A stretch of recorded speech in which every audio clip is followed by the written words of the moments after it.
নামেই national film institute, but আসলে lockdown. 2019-এ PM Narendra Modi তার মোদী ফাউন্ডেশন স্টোন সেরেমনিতে অরুণাচল প্রদেশ গিয়ে তিনি বলেছিলেন যে এফটিআই ইটানগর লঞ্চ করা হবে। সেটা 2026-এ এসেও হয়নি, কিন্তু স্টুডেন্ট নেওয়া হয়ে গেছে এবং পরীক্ষাও একবার হয়ে গেছে। স্টুডেন্টদের জন্য ঠিকঠাক জলের ব্যবস্থা নেই, বিদ্যুৎ নেই, থিয়েটার নেই, ক্লাসরুম ঠিকঠাক করা নেই, লাইব্রেরির মধ্যেই ক্লাস নেওয়া হচ্ছে, লাইব্রেরির মধ্যেই প্রজেকশনে সিনেমা দেখানো হচ্ছে।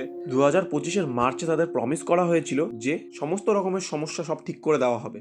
এত কিছুর পরেও তারা সুযোগ দিয়েছিল এবং সেটা তো হলোই না। সেকেন্ড সেমিস্টারের পড়াশোনাও চালু করে দেওয়া হলো, তাই স্টুডেন্টরা বাধ্য হলো সেকেন্ড সেমিস্টার বয়কট করতে। এবং মজার বিষয়, এই নিয়ে কোথাও কোনো কথাই হচ্ছে না। আমাদের মতন সাধারণ মধ্যবিত্ত ঘরের ছেলেদের কি সিনেমা ভালোবাসা অপরাধ?